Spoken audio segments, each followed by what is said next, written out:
La actualidad, sus tonos, sus contrastes. Esto es Matices. Es el viceministro de Justicia, don Marco. Bienvenido, ¿cómo le va? Hola, muy bien, gracias. Y mucho gusto, yo no tenía el gusto de conocerlo. No. Gracias, don Marco. Don Marco, usted tiene 38 años, ¿verdad? Sí. 9 de enero del 79. Es que hoy estuve calculando la edad para saber. Porque le voy a decir una cosa, los números de su gestión y de la gestión de doña Cecilia realmente los aprueban. O sea, hablan muy bien de su trabajo, un 95% de ejecución del presupuesto, un 3% de reincidencia, que es mínimo, digamos. Yo sé que a veces los medios nos enfocamos en el 3% de reincidencia, pero eso significa que hay 97% de no reincidencia, una mejoría en las condiciones de las cárceles, una disminución contra el hacinamiento. Y bueno, yo quiero preguntarle, yo lo veo así, he leído artículos suyos y algunos otros escritos, y yo creo que usted es un abolicionista. Le pregunto si usted se considera un abolicionista. No me considero un abolicionista porque yo creo que la cárcel debe existir para ciertos supuestos. Es decir, un caso, por ejemplo, como el de la persona que mata a 5 estudiantes en Liberia, digamos, es un clarísimo ejemplo de alguien que, sea la persona que esté detenida o sea otra, no puede vivir en sociedad. Una persona que comete delitos, digamos, despreciando los bienes jurídicos más valiosos contra una persona menor de edad, por ejemplo, delitos sexuales, es alguien que demuestra que no puede vivir en sociedad. Entonces, yo creo que el tema no es si uno es abolicionista o no, que no lo soy, digamos, sino cómo interpretamos que la cárcel ha sido una receta equivocada, que ha generado muchos más problemas que soluciones. Ese es el tema. Yo no creo que nosotros, digamos, hagamos el trabajo mejor que otras personas. Lo que pasa es que nosotros sí teníamos muchísimos años dedicados a esto, al estudio de estos temas. Entonces, se da la oportunidad, que no es muy usual, de poder actuar desde la gestión pública a partir, digamos, de un mapa conceptual más o menos claro sobre cómo tiene que ser el funcionamiento de las cárceles. Hay unos datos muy interesantes que estaba leyendo el otro día, un artículo de una revista chilena sobre ministerios de justicia. En Costa Rica, por ejemplo, en los últimos 15, 20 años, todas las personas que han pasado por el ministerio, salvo el caso quizás de doña Ana Garita, que estuvo al final del gobierno de doña Laura, sí, el resto de la gente han sido abogados, digamos, pero sin demasiada formación en el tema penitenciario y en el tema penal, digamos, en los últimos 20 años. Y yo creo que esto, y además de una manera muy irregular, porque los ministros de justicia siempre han cambiado cada año y medio, más o menos, y esto yo creo que impacta también la forma en cómo uno puede abordar el sistema penitenciario, que es un sistema muy, muy complejo. Voy a empezar rompiendo la entrevista. Yo sabía que esta entrevista iba a ser que brincara de algunos temas a otro de mi parte. Pero efectivamente, digamos, desde la visión que ustedes coinciden, cuando digo ustedes es doña Cecilia Sánchez y usted, se parece un poco a la de Ana Garita, efectivamente. Digamos, sí, el resto de ministros pues estaban en otro extremo, pero esto también pasa por la experiencia. Cuando uno conoce a doña Cecilia de muchos años, lee sus escritos, que además doña Cecilia ha escrito mucho, uno se da cuenta de su criterio. Yo a doña Cecilia también, y aquí podemos estar en diferencias en eso, yo la considero abolicionista, pero usted pasó por la defensa pública, eso le hacía tener un mapa conceptual diferente, digamos, de en cuanto a la herramienta cárcel, que finalmente es una herramienta. Pero me llama la atención algo que acaba de decir sobre los bienes jurídicos. Efectivamente, la vida es el bien jurídico más fuerte. Hoy una pregunta que le iba a plantear y no se la planteé era si todos merecíamos una segunda oportunidad, pero usted me dijo, bueno, las personas como el asesino de Liberia no pueden vivir en sociedad. Entonces aquí se me sale una parte de la población. No todos merecemos una segunda oportunidad. Sí, habría que ver qué entendemos por segunda oportunidad. Si la segunda oportunidad es que para todas las conductas y para todas las infracciones a la ley no haya una respuesta carcelaria, pues no. Ahora, si yo entiendo que una segunda oportunidad implica que la persona se somete a un proceso y que hay casos que implican que haya más contención, que la persona tenga que estar mucho más tiempo prisionalizada porque ha demostrado con hechos tan graves que no puede vivir en sociedad, pues sí, también hay una segunda oportunidad. Lo que pasa es que esa segunda oportunidad, yo creo que en función de qué es lo que la persona, cuál es la falta, no necesariamente implica que la persona vaya a salir de prisión. Igual me ha llamado mucho la atención el ejemplo que puso, porque en el caso del sospechoso de Liberia, sigue siendo inocente, es decir, no hay una sentencia en firme contra esa persona, sí. Pero el ejemplo que usted usa es justamente de un caso que me parece que usted ha criticado varias veces a los medios muchas veces, don Marco, a los medios de comunicación por casi juicios mediáticos a priori, y me parece que usted está tratando como un culpable en este ejemplo a una persona que apenas es un indiciado. No, por eso le dije que un ejemplo de esto era el caso de Liberia. Hubiera sido, sea la persona que está detenida la que lo cometió o alguna otra que se determine después, se lo dije al principio, no creo que... O sea, no estoy haciendo desde luego de un juicio mediático, estoy poniendo el ejemplo del hecho, no de si la persona que está detenida en este momento es la culpable o no, eso le corresponderá a los tribunales. Usted me dijo que a usted no se considera abolicionista. ¿Usted considera a la ministra, doña Cecilia, abolicionista? No, porque además yo he leído, nosotros somos muy críticos con la cárcel, creemos que la cárcel tendría que estar reservada para los casos más extremos, pero eso no nos hace abolicionistas. De hecho, doña Cecilia ha escrito la abolición del sistema penal en Costa Rica. ¿Lo escribió ella? Claro, pero uno tendría que leer el contenido para darse cuenta de lo que doña Cecilia hace es hacer una crítica al sistema penal, que yo creo que es lo que ha reflejado a lo largo de su gestión, que no significa que nosotros no creamos que tenga que haber cárcel. Ahora, otra cosa es que nosotros pensemos que muchísima de la gente que está prisionalizada en este momento no debería estarlo, porque esto genera mucho más dilemas sociales que respuestas, pero eso yo creo que no nos hace abolicionistas. Ahora, si a alguien le parece que esto nos hace abolicionistas, pues a mí me parece bien que lo piense. Yo creo que no, y no creo que ser abolicionista sea malo. ¿La etiqueta no le molesta? No, para nada. Regresemos un momento sobre usted. Empecé con su edad, la entrevista. ¿Me puede contar cómo llegó a ser? Yo sé que pasó por Defensa Pública, pero digamos, no sé realmente mucho suyo, además de esto. ¿Cómo llegó a ser viceministro tan joven, don Marco? Bueno, yo no creo que sea tan joven, o sea, sé que parezco más joven de la edad que tengo. Ahí don Carlos Alvarado fue ministro con menos edad que yo, por ejemplo, en este gobierno, y me parece que hay un par de casos de gente que es más joven que yo. Lo que sí es cierto es que yo no venía de la política, yo estaba haciendo un trabajo dentro del Poder Judicial, trabajo en el Poder Judicial desde el año 2000, salvo los 4 años que me fui a España a hacer el doctorado y luego un tiempo que me fui a Buenos Aires a hacer una estancia de investigación. El resto del tiempo he trabajado en el Poder Judicial como defensor público la mayoría del tiempo y unos breves periodos como letrado en la Sala Constitucional. Yo conocí a doña Cecilia básicamente por cuestiones del trabajo. Nos habíamos comunicado muchas veces por correo electrónico.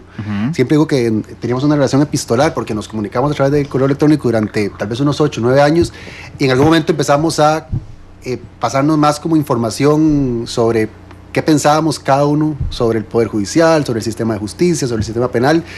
Y hace 2 años y medio, muy poco antes de que doña Cecilia asumiera, yo le escribí para una cuestión del Poder Judicial, y ahí ella me contó que se le había pedido al presidente asumir el Ministerio de Justicia.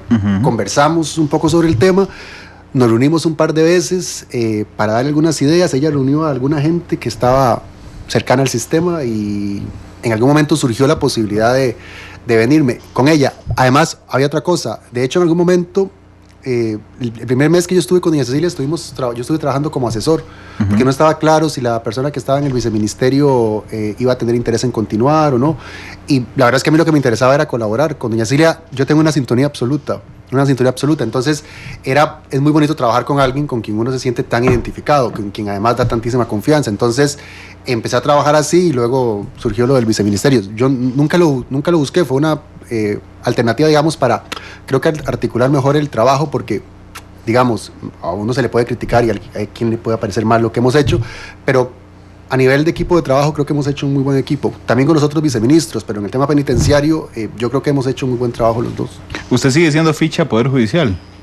Yo sigo siendo funcionario judicial. Es decir, por ahora. El 8 de mayo del próximo año, a menos de que el próximo presidente lo quiera en su gabinete, ¿regresará a ser defensor público? No lo sé. En principio volveré, pero no lo sé. Ok. ¿Me puede contar de qué magistrado fue letrado en la Sala Cuarta?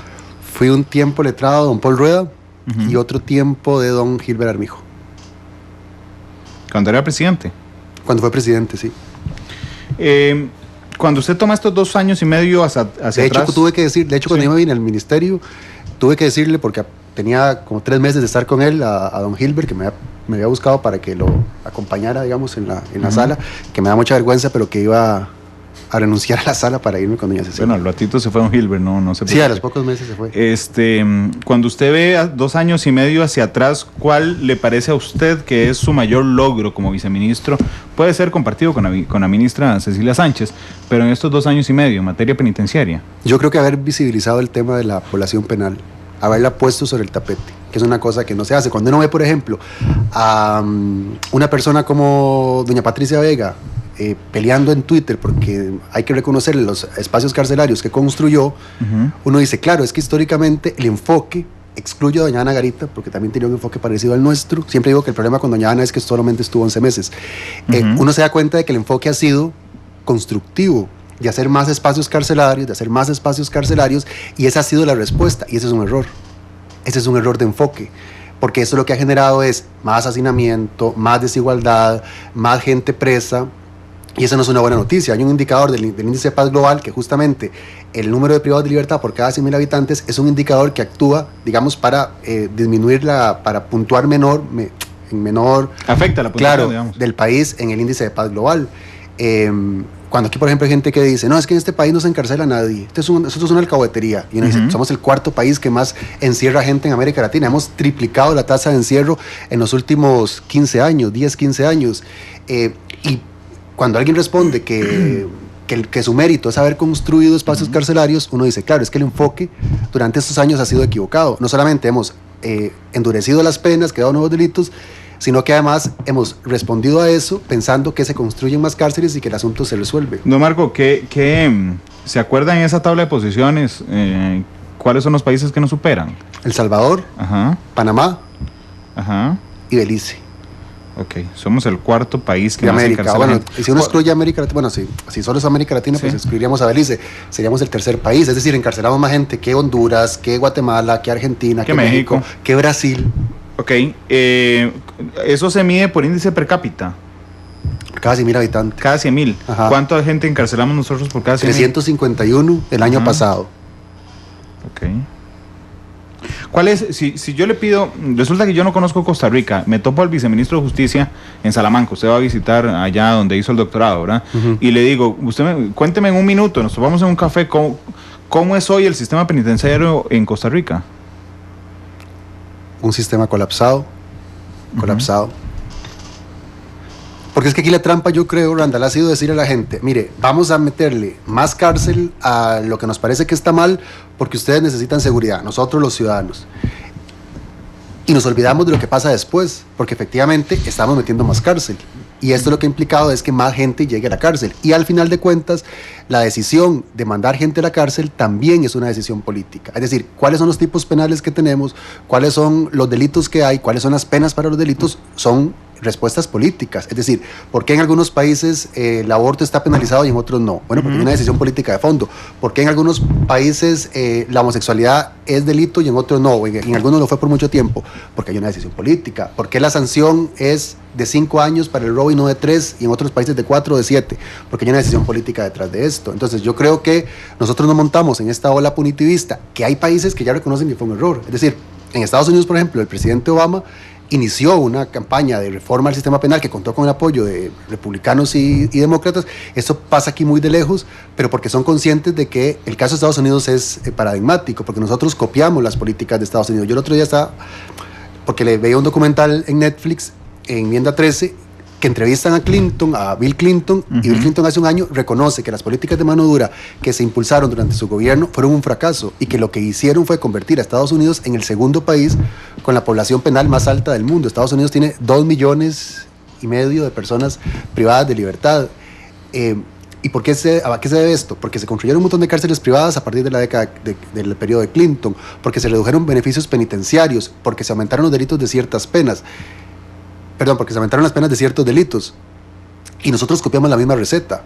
Entonces, cuando uno, por ejemplo, escucha aquí que hay gente que sigue apostando por eso, y uno se da cuenta que en Estados Unidos, por ejemplo, que hay quienes reconocen que esto fue un error, que no sirvió para disminuir la delincuencia ni la inseguridad, y sí para disparar el hacinamiento de las cárceles, y en consecuencia para generar más inseguridad.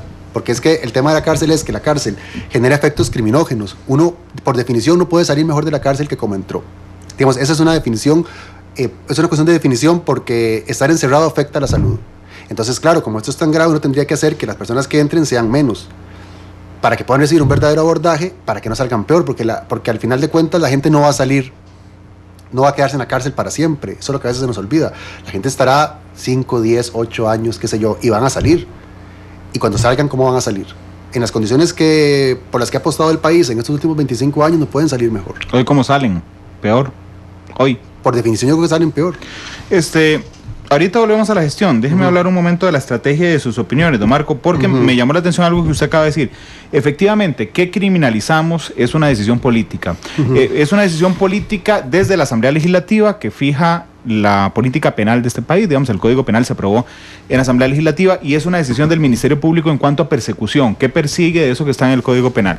Ok, ¿por qué el Ministerio de Justicia, sea doña Cecilia o sea cualquier otro ministro, por qué el viceministro Marco Fioli tendrían que ser los que asuman el papel de exponerle esto a la sociedad costarricense cuando lo que tiene que hacer el Ministerio de Justicia es ejecutar lo que los diputados tomaron como decisión en el Código Penal y lo que el Ministerio Público toma como decisión en el Código de Persecución?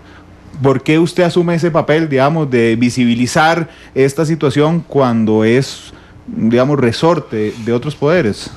No, yo creo que el resorte nuestro también, porque nosotros somos los que directamente medimos las consecuencias de todas estas políticas punitivas que se han aprobado en Costa Rica. Es decir, es el sistema penitenciario el que en carne propia vive las consecuencias, los resultados de las políticas que se han impulsado en el país. Y creo que nosotros tenemos la obligación de decirle a la gente, esto se ha hecho mal.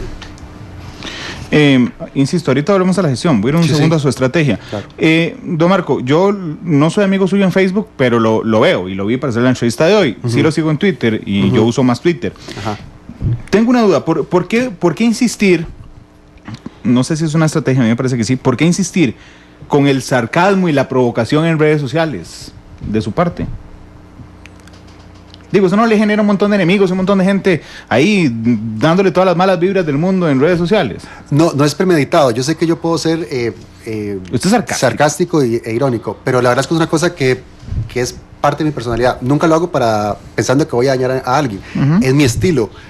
Sin embargo, tengo que decir que una de las cosas que a mí me satisface de la gestión es que hemos logrado conectar con ciertos sectores, sobre todo con gente más joven, con gente que ha ido entendiendo, digamos, las razones de por qué hacemos lo que hacemos. Al principio costaba más, al principio era como todo el mundo un poco expectante de por qué estábamos llevando las cosas por este camino, pero progresivamente yo creo que ha habido más apoyos. Yo le noto un par de públicos diferentes. Yo realmente le noto más apoyos cuando usted postea algo sarcástico, provocador en Facebook. Ahí le veo más apoyos que en Twitter. En Twitter me parece que cuando usted tuitea algo provocador y sarcástico, entonces ahí sí, digamos, como que genera más choque de opiniones. No, pero salvo un par de casos, no ha habido ese choque de opiniones. Pero como le digo, hay algo que tiene que ver con cómo es uno. Este es mi estilo. Yo sé que, por ejemplo, hay quienes piensan que en estos puestos uno tendría que ser mucho más formal y tendría que ser mucho más contenido en ciertas cosas. Creo que nunca le he faltado el respeto a nadie. Y mi estilo es probablemente un poquito más informal. No sé si tiene que ver con mi edad, no sé si tiene que ver con que nunca he estado metido en política, entonces quizás no hago estos cálculos, tampoco estoy pensando qué va a pasar después y que tengo que quedar bien. No, o sea, creo que mi responsabilidad es hacer el trabajo correcto, lo estoy haciendo de acuerdo a lo que creo que es correcto, y ya la forma, bueno, puede gustar o no a alguien, pero es mi estilo. Que nunca he sido respetuoso, yo creo que nunca he sido respetuoso. No, pero vamos a ver, yo le huyo normalmente a lo políticamente correcto, digamos, me parece un poco aburrido, pero yo no soy político. Usted no ha sido político históricamente, pero hoy ocupa un puesto político, es viceministro de Justicia. ¿En algún momento le parece o se ha puesto simplemente a reflexionar si debería de ser más políticamente correcto porque ocupa un puesto político de lo que es en redes sociales? No, nunca lo he pensado. Es decir, nunca he pensado que lo que hago lo esté haciendo. El Viernes Santo le cayó un montón de gente en Twitter. ¿No lo puso a pensar? No. Es más, si fuera Viernes Santo lo volvería a escribir. Sí, yo estoy seguro. Leí ese tweet después también. Pero no, porque lo que escribí, además, es que, a ver, 3 días después, un jesuita, que Francis, no me acuerdo el nombre, de Estados Unidos, publica más o menos lo mismo que yo puse, diciendo que Jesús en ese momento era como el penado que está en el corredor de la muerte, el sentenciado a muerte, y ya está. Yo creo que a mí me llamó mucho la atención respecto a ese tema las reacciones, porque lo que se hacía era un llamado a la solidaridad, nada más, y generó una lectura, me parece, incorrecta. Como si fuera usted irrespetuoso de la tradición cristiana, tal vez. ¿O no necesariamente? Le pregunto si esa fue la reacción que sintió. Claro, lo que pensaba era esto, de que la gente, de que la gente podía pensar esto, pero no hay nada más, yo creo, para los creyentes, para quienes son creyentes, desde la tradición cristiana, que ser solidario, que ser empático, que dar amor, no sé. Usted y yo tenemos casi la misma edad. ¿No le pareció, y voy a usar un término muy de nuestra generación, desubicado? No, ¿por qué? ¿Por qué sería desubicado? No, vamos a ver, ante la reacción de que podría estar de alguna manera, no sé si respetando, transgrediendo de alguna forma la tradición cristiana, católica, romana, costarricense, que es muy fuerte, si le pareció desubicado poner eso un Viernes Santo, que podía herir ciertas sensibilidades. O sea, es que no, jamás lo escribí, digamos, pensando que se podía herir a alguien. Es decir, lo que me parece perturbador es que alguien se pueda sentir herido porque se haga un llamado a ser solidario, que entiendo que no hay cosa más solidaria que el llamado, digamos, de Jesucristo, que se murió, que lo mataron a la par, según la tradición bíblica, en medio de dos ladrones, que estuvo con prostitutas, que estuvo con los más marginados. O sea, que esto genere algún tipo de ofensa, a mí me parece sorprendente. Yo le voy a contar, yo lo critiqué, pero no y lo critiqué al aire, no porque me pareciera que usted transgrediera la tradición cristiana, romana, católica, apostólica, sino porque se le olvidó Barrabás, que fue la primera golondrina, lo dije al día siguiente, porque depende del enfoque, uno podría tomar muchas posiciones respecto a esa tradición. Porque Barrabás sería más una decisión plebiscitaria o refrendaria, no un indulto, porque fue un jurado, digamos, fue el pueblo. Más bien esto es una buena fue una debilidad de querer satisfacer el pueblo. Creo que es un buen ejemplo de lo que pasa cuando uno toma decisiones al calor de lo que dice la opinión pública, por ejemplo, en temas penales, y eso es un buen ejemplo, yo creo, para eso, el de Barrabás. El detalle es que Barrabás volvió después, porque todos sabemos la historia, hasta que Poncio Pilato lo suelta, lo libera, crucifican a Jesús, pero a los 5 años regresa. No lo sé, yo no. Sí, a los 5 años regresa y genera una crisis enorme que después en el año 69 lleva a la invasión, a la destrucción de Jerusalén por parte de los romanos. Pero eso es tema de otra. No lo sé, o sea. Por eso le dije golondrina. O sea, no lo sé. Además que lo de golondrina, yo lo escribí un artículo sobre esto. ¿Sí? Es un tema muy interesante porque cuando nosotros hablamos de las golondrinas, estamos hablando, yo lo decía el otro día, las golondrinas son los chapulines del año 2016. Y esto refleja también cómo es que la gente entiende el tema de la población privada de libertad. Vea qué interesante, yo lo podía también en este caso. Hace unas semanas una persona comete presuntamente un delito en Entre Ríos, atropella a unos ciclistas y fallece. Un hecho muy doloroso, muy lamentable. Esta persona, en principio, por lo que describieron los medios de comunicación, era una persona de clase media, andaba un buen carro, era profesional. Nadie se refiere a esta persona como una golondrina, nadie. Las golondrinas son personas que tienen ciertas características sociales. Pero las golondrinas no son quienes salen de lo que he entendido yo, no es la gente que se le da un beneficio carcelario, está afuera y comete un delito afuera. Así lo entiendo yo. Claro. No, las golondrinas a mí me escriben cuando nos han puesto a dar 4 vueltas. A usted le masificaron las golondrinas. Cualquier persona que cometa un delito en este país, siempre y cuando venga de ciertos sectores sociales, siempre que sea un pobre, un adicto, es una golondrina. O sea, me lo escriben a diario. Usted dijo ahora que la gente hoy, por cómo está el sistema planteado, sale peor de la cárcel. Entonces yo entendería que ustedes impulsen reformas para cambiar, digamos, la concepción de la política criminal costarricense. Pero también he sentido de parte suya y de doña Cecilia una intención de lograr sacar hoy gente de la cárcel. Porque usted lo dijo hace un rato, muchos no deberían de estar ahí. Pero salen peores, don Marco, bajo el sistema de hoy. O sea, yo entendería que eso se desarrolla dentro de 20 años cuando hayamos cambiado el sistema, pero hoy están liberando a gente que sale peor. Bueno, a ver, aquí habría que aclarar varias cosas. Primero, hay un modelo punitivo de 25 años que ha endurecido las penas y que ha endurecido, digamos, al propio poder punitivo del Estado, y eso no se va a cambiar en un año ni en dos. Por eso nosotros hemos impulsado proyectos de ley, por eso en este momento está en la Asamblea Legislativa gracias al apoyo de muchos diputados, no solamente de los diputados de un partido, el proyecto de penas de utilidad pública. Estas transformaciones son las que requiere el sistema para que esto de verdad pueda cambiar. Pero eso no se puede hacer en 2 años, ni se puede hacer solamente por la decisión del Ministerio de Justicia, se necesita el concurso de muchos actores. Entonces, nosotros creemos que el modelo tiene que cambiar y por eso hemos impulsado, por ejemplo, este tipo de medidas o, por ejemplo, hemos apostado por la consolidación del modelo de las unidades de atención integral como un nuevo modelo de gestión penitenciaria para dar trabajo y estudio a las personas que entran a las cárceles. Y luego, lo de las liberaciones, yo quisiera hacer en esto, una vez más, contundente. Lo de las liberaciones ha sido una mentira. Es decir, la acusación de ustedes han hecho liberaciones masivas es falsa. El gobierno, en 2 periodos, el Ministerio de Justicia, a través del Instituto de Criminología, en 2 momentos, al inicio de la gestión, en noviembre del 2015, cuando la sobrepoblación era del 55%, teniendo una serie de resoluciones de los jueces, y luego en marzo del 2016 ordenó que se reubicaran personas y se reubicaron 1.400 de manera extraordinaria. Aquí hay una resolución, por ejemplo, que traía del juez de Alajuela el 17 de marzo del 2016 que dice: ordena al Ministerio de Justicia reubicar 380 privados de libertad a otros centros de atención institucional o a los centros semi-institucionales. Entonces, lo que se le hizo creer a la gente es que nosotros, que por primera vez en la historia de este país, se estaba reubicando gente de un sistema al otro. Y esto se ha hecho siempre. En el periodo 2010-2014, en el anterior, se trasladaron 8.000 personas. En estos 4 años se han trasladado más o menos 6.000. Esta tergiversación es lo que yo creo que tampoco ayuda demasiado para que el tema se pueda abordar. No, pero me interesa que lo toque. Vamos a ver, tienen que trasladar por una decisión judicial. Claro. Es decir, son jueces del Poder Judicial, jueces de la República, los que se meten. Esto lo he hablado con magistrados, lo he hablado con el presidente del Colegio de Abogados, pero quiero tocarlo con usted. Vamos a ver, hay un término, usted es abogado, hay un término, y se me acaba de ir, de que un juez solo puede atenerse a resolver lo que está dentro del expediente. No recuerdo cómo se llama el término en latín que usan para eso, pero bueno, solo puede referirse a eso.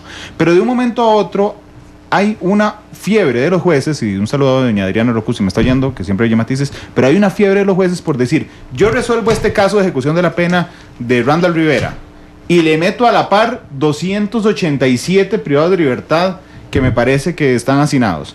Y entonces está resolviendo extra expediente.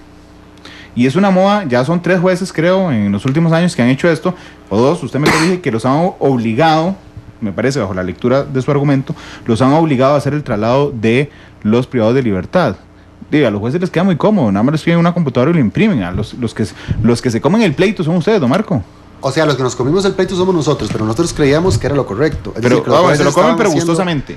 Cuando uno cree en lo que hace, lo que tiene que comerse, la bronca que tiene que comerse, la come gustosamente. Pero salen peores, bajo su argumento. Bueno, pero estas 1.400 personas, vamos a ver, como sistema, la gente no puede salir mejor. Ahora, lo cierto es que de las personas que nosotros reubicamos por estas medidas extraordinarias de las 1.400, regresaron menos del 3%. Y los jueces yo creo que cumplen con su obligación. Más bien, debería haber más jueces de ejecución de la pena conscientes.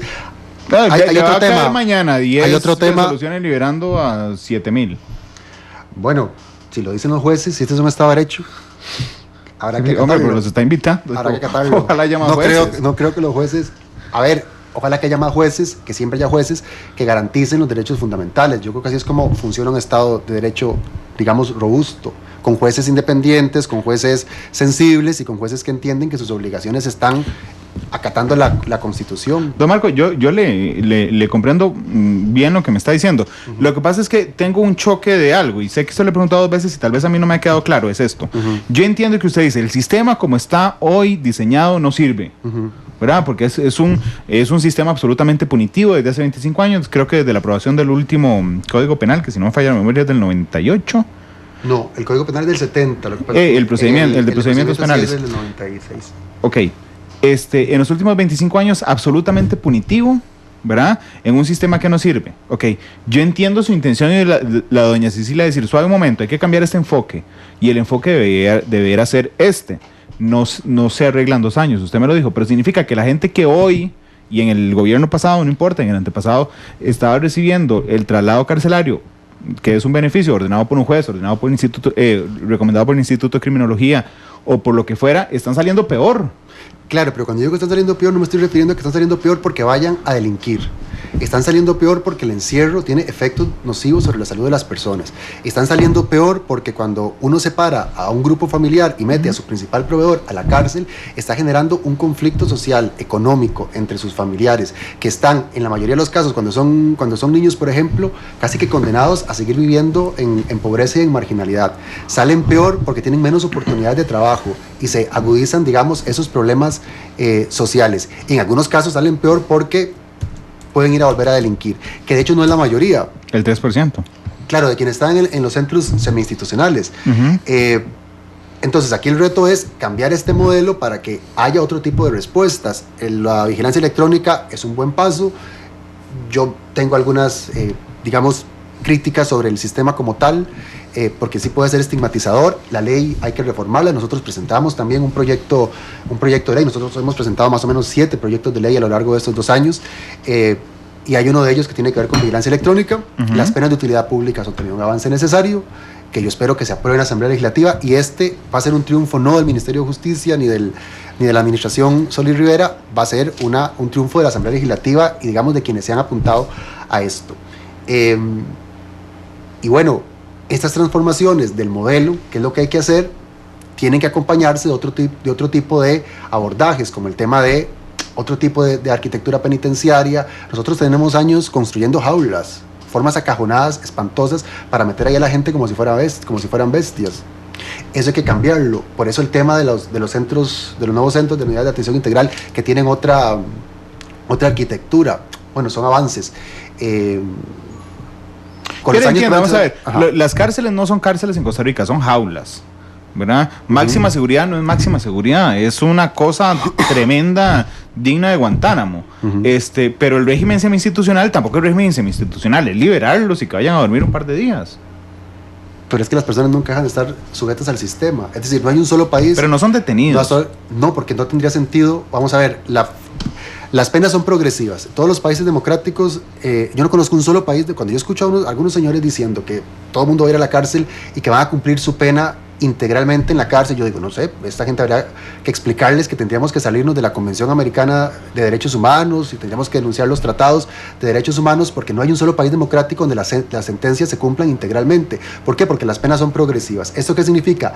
Que las personas van avanzando desde que llegan al estadio de mayor contención hasta alcanzar la libertad. Y esto pasa porque hay un proceso intermedio en el que las personas puedan estar unos días en unos centros y otros días en su casa. Hay países como España, por ejemplo, que tiene el primero, el segundo, el tercer grado, en el que las personas pueden ir, por ejemplo, los fines de semana a su casa y están en una cárcel el resto de lunes a viernes, o que van unos días, o que hay unos casos ahí que son casos, digamos, que son muy famosos, de cantantes o de políticos, que uno lo va notando, y esto pasa en todos los países.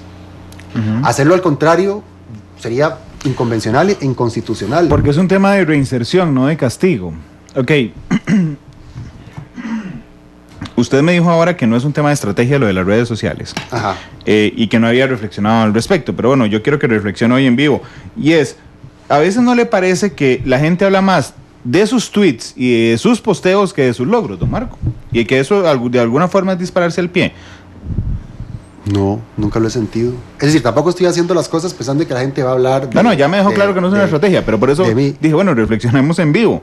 A veces usted no dice, le pusieron más atención al tuit del Viernes Santo que a la explicación de que fue una orden judicial lo del traslado de los privados de libertad. Yo creo que sería un poquito injusto pensar que esto tiene que ver con que esto es porque yo no lo expliqué bien o porque hago cosas para que la gente se desenfoque y piense que hemos liberado gente. Y creo que hay otros factores, creo que ha habido una tergiversación, creo que hay personajes en redes sociales y personajes mediáticos que ayudan muy poco porque su discurso va por otro lado, un discurso equivocado y va por otro lado. Pero no, yo no, o sea, me parece bien, es su opinión, yo no creo No, yo no estoy opinando, le estoy preguntando.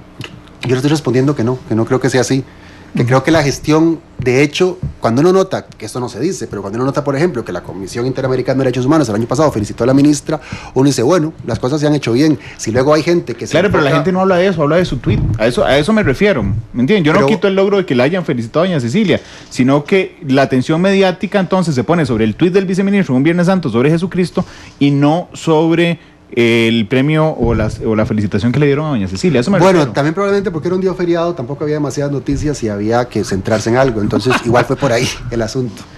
¿Usted no siente que usted en algún momento con alguno de sus posteos o de sus tuiteos, de sus tweets, ponga en aprietos a doña Cecilia o al presidente? Jamás creo que lo haya hecho. En eso sí soy muy consciente. Cada vez que voy a poner algo, sin renunciar, digamos, a mi propia esencia, siempre trato de calibrar que nada de lo que esté diciendo sea ni ofensivo, ni insultante, ni que pongan aprietos a nadie. Porque además, ¿tiene filtros? Sí, claro, creo que todos tenemos filtros. Algunos yo no, los tengo. Algunos créanme que no. No, yo los tengo. Y si con 2 personas estoy agradecido yo, ya no como viceministro, sino como ciudadano, es con el presidente y con la ministra por haber asumido, digamos, un reto tan complicado de cara sobre todo a la opinión pública. Es decir, el costo político que tenía para el presidente decir, lo voy a apoyar, era muy elevado. Cuando en Costa Rica, en 1998, hubo un presidente que dijo que quienes intentaran evadirse de las cárceles se les iba a disparar, y pasamos 15 años después, hay un presidente que entiende que esto es un tema de derechos humanos, pues uno no puede más que sentirse satisfecho y también agradecido. ¿Usted se ha arrepentido de algo que ha posteado o tuiteado? No, nunca. ¿Nunca? No, nunca me he arrepentido. O sea, de pronto algunas cosas que se generan, por ejemplo el año pasado también para Semana Santa, cuando uno está libre, que yo había hecho una crítica, no, de estar desocupado no me sirve. Yo había hecho una crítica a un post, a un meme que había sobre una señora que sale en televisión.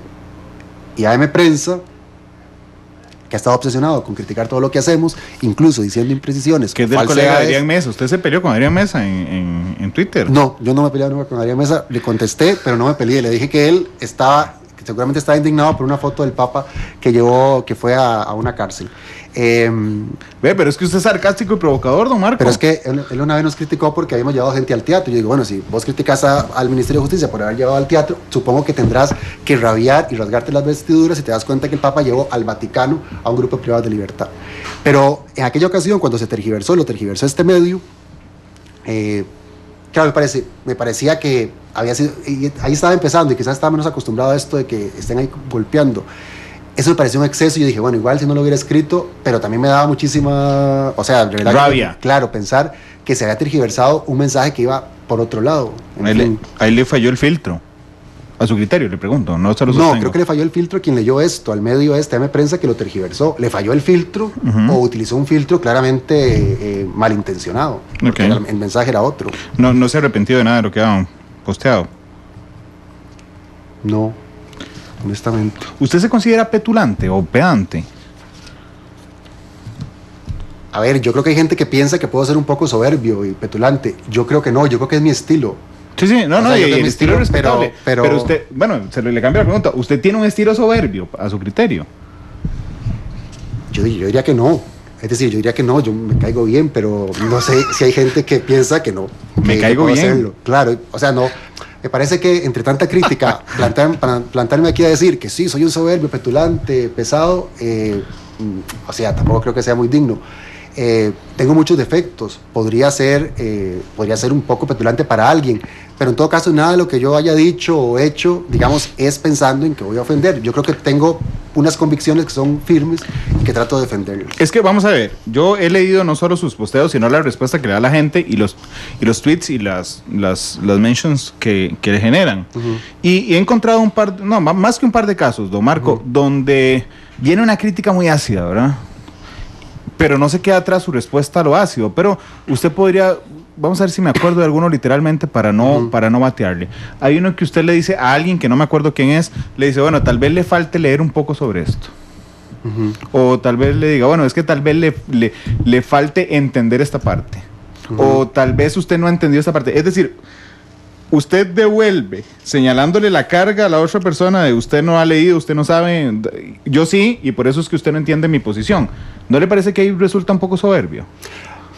A ver, me parece que ahí hay un ejercicio de rendición de cuentas y de transparencia. Alguien me pregunta, yo le contesto y ese es mi estilo. Pero le agrega el pero puñal ahí. Yo creo que eso tiene que ver, Randall, mucho con la personalidad del costarricense. Yo creo que en algún otro país un enfrentamiento así, más directo y tal, podría ser incluso una cosa positiva. Yo creo que con eso hago rendición de cuentas. Cuando la gente me cuestiona, pues yo trato de contestar. No siempre se puede, pero cuando lo hago así porque ese es mi estilo. Pero a ver, que además lo creo. Si alguien me escribe y me dice, ustedes no construyeron 3 cárceles nuevas, como el otro día esta señora, ustedes no construyeron 3 cárceles nuevas, pues ¿qué quiere que le diga, señora? Usted tendría que leer un poco más el informe, los planos que se hicieron, las licitaciones, para darse cuenta que se han construido 3 cárceles. Don Marco, pero vamos a ver, usted es un hombre estudiado y tiene un extraordinario currículo, pero no toda la gente que es, vamos a ver, hoy usted es una figura pública porque es viceministro, ¿verdad? Y eso le genera cierta disminución en cuanto a la tolerancia o mayor tolerancia, digamos,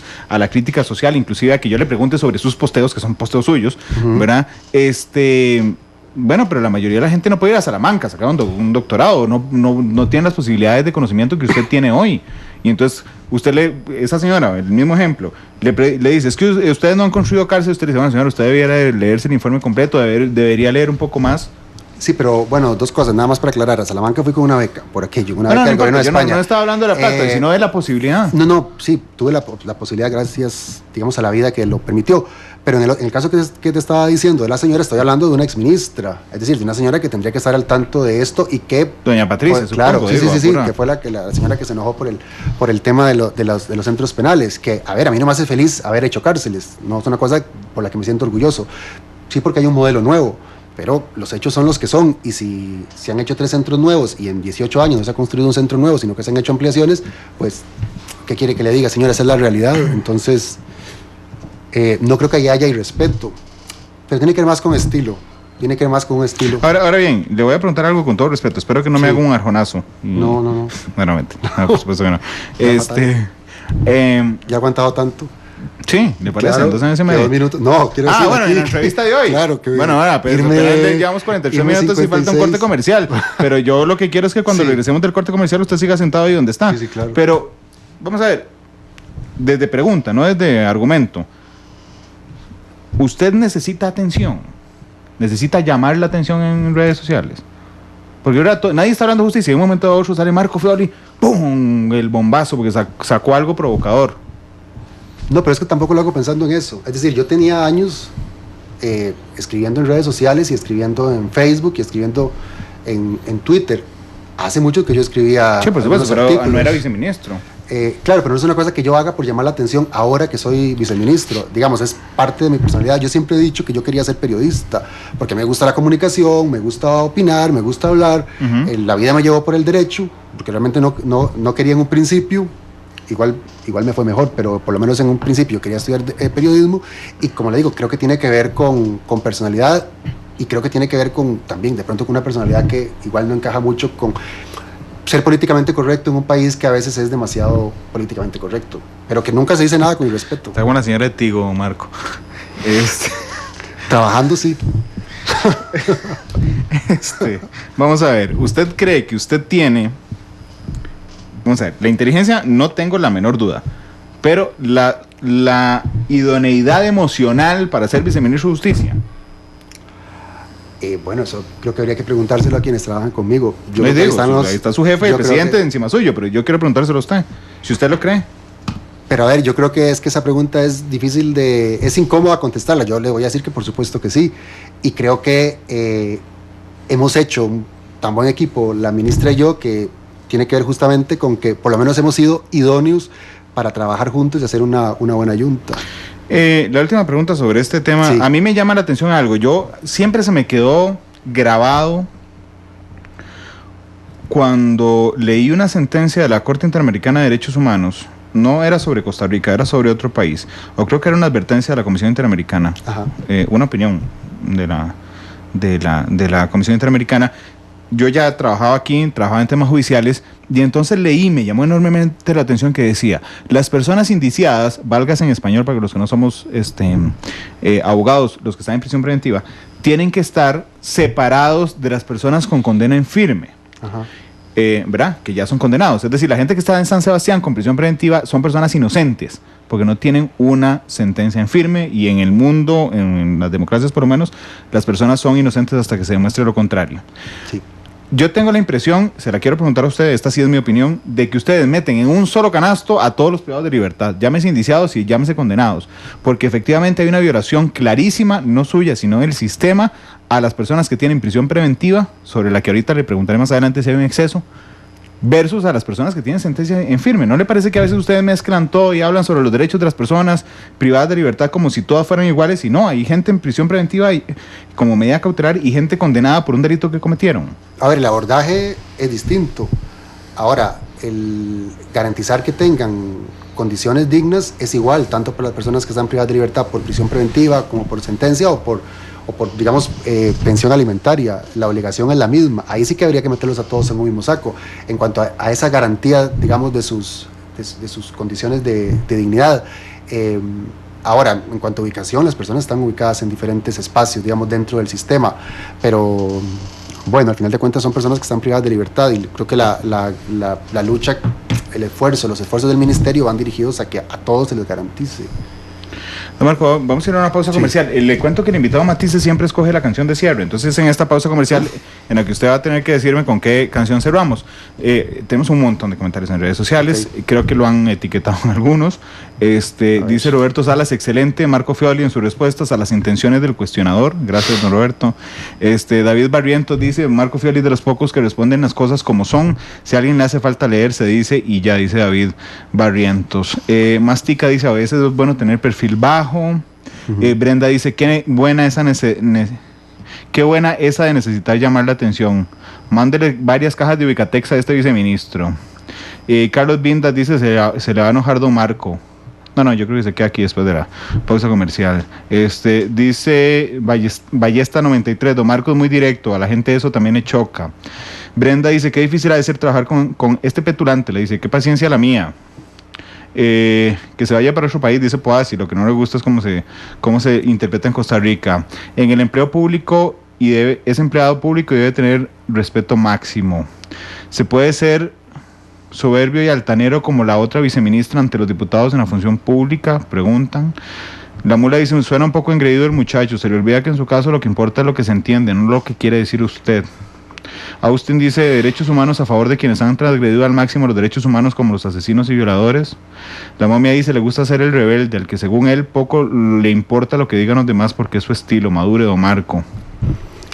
Que es muy interesante lo del tema, bueno, adelante. Tiempo. Lo del tema, adelante. Una de las críticas que a mí se me ha hecho más recurrentemente es el tema de mi supuesta juventud, que no la tengo, y detrás de eso hay un adultocentrismo y también unos prejuicios y unos estereotipos de usted tiene que madurar, usted tal, porque les parezco que soy más joven de la edad que tengo, y eso a mí me hace mucha gracia porque refleja los enormes prejuicios que tiene también alguna gente en este tema con respecto a la gente más joven. Me acuerdo que hace unos meses, tuve una entrevista con un diputado, con don Mario Redondo, y me dijo que yo era un malcriado, que era malcriado, que era un irrespetuoso, que son palabras que se les suelen decir a los chiquitos, y me hace mucha gracia porque es la forma de descalificar, que me parece bien que la gente lo piense, pero bueno, creo que hay un prejuicio y también como cualquier prejuicio habría que conjurarlo. La actualidad, sus tonos, sus contrastes. Esto es Matices. Estamos con don Marco Fioli, viceministro de Justicia. Don Marco, vamos a ver, no le toca al Ministerio de Justicia, pero con su bagaje en estos temas me interesa que me cuente su opinión. ¿Qué le parecen las víctimas? Vamos a ver, el Ministerio Público no es el representante de las víctimas, es el representante del Estado costarricense. La Procuraduría del Estado en cuanto a la acción civil resarcitoria en temas penales, la defensa pública de las personas que no logran tener una defensa privada, justicia de la administración carcelaria y las víctimas. Bueno, aquí habría que hacer varias lecturas sobre el tema de las víctimas, que es también un tema recurrente para intentar delegitimar el trabajo, que también creo que parte de un error y de una imprecisión. Primero, si hay una persona en la cárcel es porque el Estado ha respondido a una víctima. Ese es el punto de partida. El Estado ha respondido. Otra cosa es que a mí no me parezca que sea la mejor solución, pero el Estado ha respondido. Segundo lugar, cuando nosotros hablamos de víctima, ¿de quién estamos hablando? Estamos hablando, porque claro, cuando yo pienso en víctima, yo por ejemplo pienso en un niño abusado sexualmente, digamos en el caso más dramático. Y claro, cuando se le habla de las víctimas, a veces la gente piensa que hay que homogenizar, porque todos lo homogenizamos hasta eso, el el papel de las víctimas y el impacto que puede tener para una persona ser víctima de un delito. No es lo mismo que a uno lo estafen que ser víctima de un abuso sexual o de una tentativa de homicidio. Las respuestas tienen que ser distintas. La responsabilidad del Ministerio de Justicia es ejecutar la pena de quien cometió un delito y garantizar que esa persona tenga las condiciones para que intentar que salga mejor y para que sus condiciones, digamos, sean de dignidad. Pero la víctima, primero, no corresponde al Ministerio de Justicia, y luego la víctima se utiliza, es una estrategia mediática para también alimentar todas estas políticas punitivistas. Los procesos penales tienen respuestas para las personas que son ofendidas. La acción civil, la querella, el Ministerio Público tiene la Oficina de Atención a Víctimas. Oficina de Atención a las Víctimas. Las víctimas pueden ser, sin ser creyentes, digamos, escuchadas en el proceso. Pero esto no significa, en ningún caso, que uno tenga que convertir esto en una especie de venganza entre el que fue víctima de un delito y el que lo cometió, porque además todos los casos son distintos. Yo una vez tuve una discusión, una entrevista, digamos, con un colega suyo de la Extra, es que fue un poco candente, sobre todo además por el titular, que fue de verdad, a mí parecía escandaloso. Además escogieron la peor foto que podían haber sacado para que yo pareciera ahí un desquiciado diciendo que los delitos de drogas no tenían víctima, que nunca dije eso. Lo que dije es, en los delitos de drogas, desde el punto de vista penal, jurídico penal, no hay una víctima concreta, no hay una persona de carne y hueso, es un delito, lo que se llaman delitos de peligro abstracto. Bueno, aquello fue, se armó la de Dios es Cristo, porque lo que trataba de decir era, hay que tener claro, una cosa es cuál es la atención que da el Estado, por ejemplo, a un niño víctima de abuso sexual, y cuál es la atención que se le da, por ejemplo, a alguien que le robaron un celular. La respuesta no puede ser la misma, y esos además son los casos menores. El 70% de la gente que está en las cárceles está por haber cometido delitos patrimoniales o por haber cometido delitos de drogas. Son respuestas distintas, pero de pronto como que creemos que por cada delincuente, por cada persona que está sentenciada, hay una víctima que sufrió, digamos, las pasiones más bajas en su propia integridad y que nosotros la abandonamos. Y eso no es cierto. Vamos a ver si le copié bien la idea, lo que dijo. La víctima es una especie de estrategia mediática. Claro, es lo que, por ejemplo, el profesor Zaffaroni, el juez de la Corte Interamericana de Derechos Humanos, llama la criminología mediática, que es, o incluso otro concepto que usa Zaffaroni, el de la víctima como héroe. ¿Qué ha pasado, por ejemplo, en tantos casos en Costa Rica de personas que han sido, digamos, es el uso que hacen los medios de las víctimas? Pasa un hecho gravísimo, una señora pierde a su hijo porque le roban un celular, y a la señora la vamos a poner en los medios de comunicación durante 3 semanas, y explotamos, digamos, el dolor y el sufrimiento de esa señora.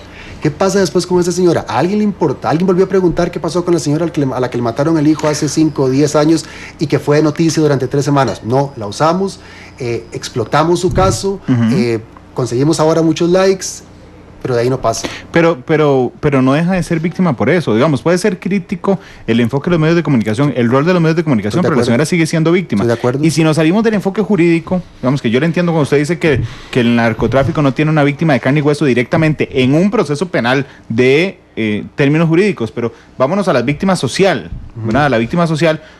Una víctima en términos sociales y abstractos del narcotráfico, digamos, pueden ser todas aquellas familias que han perdido a uno de sus miembros en una rencilla por drogas, o porque han destruido su vida en el consumo de las drogas. ¿No le parece un poco ofensivo?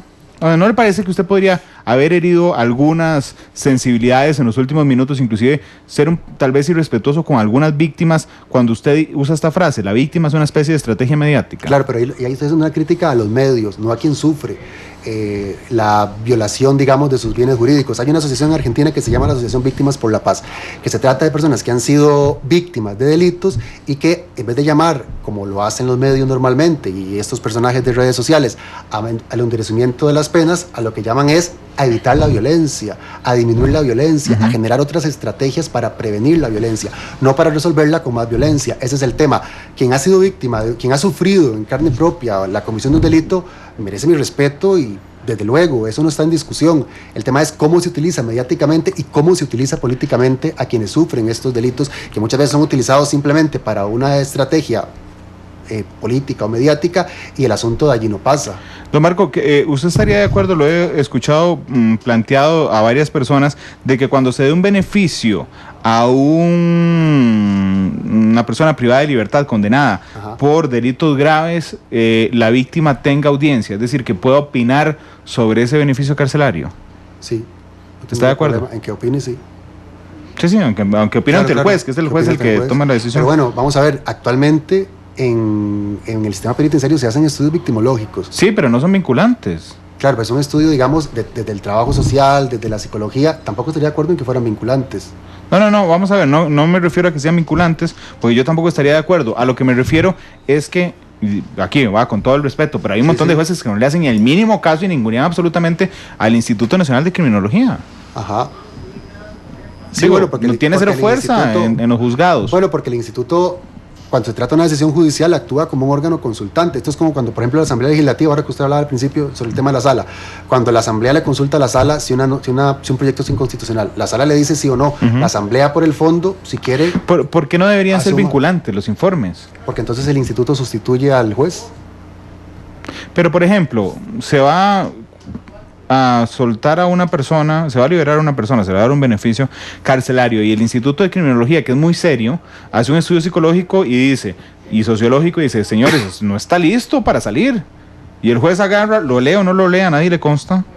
Y bueno, se pasa por donde quiera el informe del Instituto Nacional de Criminología y libera a la persona y después comete un delito. ¿No hubiera sido más valioso que fuera vinculante? No, porque actúa como un consejero, digamos. Uno tiene un consejero, uno tiene asesores, por ejemplo, y el asesor le da un consejo, uno toma la decisión final.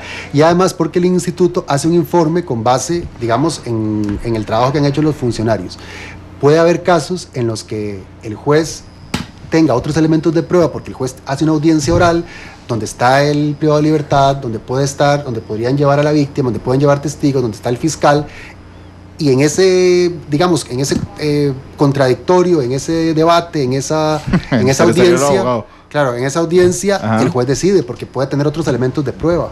A mí me parece que el instituto, si uno quisiera que el informe del instituto fuera vinculante, entonces tendríamos que prescindir de los jueces y convertiríamos al instituto en un órgano judicial, y creo que tampoco es la idea. Más bien con esto lo que se logra es que haya varios criterios, varios filtros.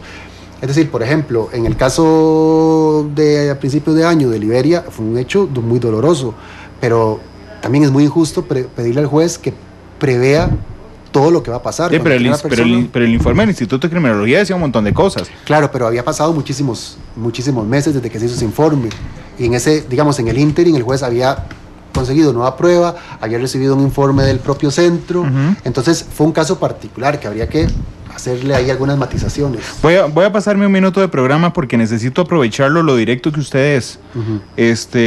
Vamos a ver, usted ha hablado de ciertas figuras, ciertos personajes de redes sociales y les agradezco mucho. Somos Trending Topic hoy número 1 ya en el país, así es que muchas gracias. Y no por un tweet mío. Y no por un tweet suyo. Está bien. Y no usé Jesucristo en ninguno de los tweets que... No, de hecho, no pusimos tweets. Vamos a ver.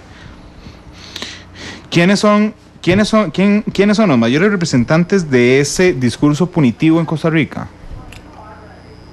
Es que hay muchísima gente.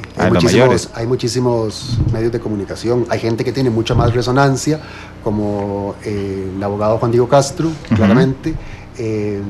Pero también desde la Asamblea Legislativa uno encuentra muchas voces que, digamos, ¿qué diputado le parece el más punitivo? No hay un diputado más punitivo, hay muchos. 2, 3, pero usted es muy directo. Pero hay muchísimos, a ver, las posturas, por ejemplo, del diputado Redondo, que nos ha criticado a nosotros abiertamente, han sido, digamos, posiciones que también yo creo que las dice un poco del desconocimiento de cómo funciona el sistema penitenciario. Sin embargo, ojo, don Mario presentó un proyecto de ley que yo empecé a leer sobre un Código Procesal Penal nuevo y me parece que tiene cosas que pueden ser cosas muy positivas. También yo quisiera, para hablar más en positivo, que ha habido diputados de todas las fracciones que han sido tremendamente comprometidos con lo que hemos hecho en justicia y con este cambio, como doña Silvia Sánchez en Liberación Nacional, o doña Carla Prendas, o Ronnie Monge, o don Marco Redondo, que ha sido un apoyo fundamental dentro del PAC. También gente del Frente Amplio, y hemos podido conversar con mucha gente. El otro día me reuní con doña Natalia Díaz y también conversamos muy bien sobre el tema, por ejemplo, sobre el proyecto de penas de utilidad pública. ¿En la Corte, don Marco, la Sala Tercera le parece punitiva?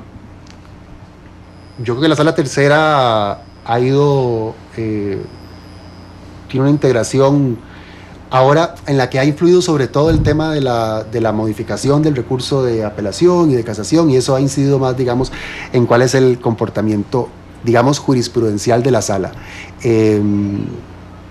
y hay gente allí que me merece a mí muchísimo respeto. No me dijo ni mucho afecto. No me dijo ni sí ni no, así que le voy a preguntar por Twitter, que me parece más directo en Twitter que respondiéndome esa pregunta hoy. No, porque usted me decía justamente al principio si yo haría algo para comprometer al presidente doña Cecilia. Nunca haría nada para comprometer al presidente, y creo que hablar de lo que hace otro poder del Estado implica poner en un compromiso al presidente. Vamos a ver, aquí hay un detalle, hay un hijo de doña Cecilia que es magistrado, que es don Celso Gamboa. Por eso no le pregunté sobre los magistrados en específico realmente, porque le estaría poniendo un compromiso muy injusto.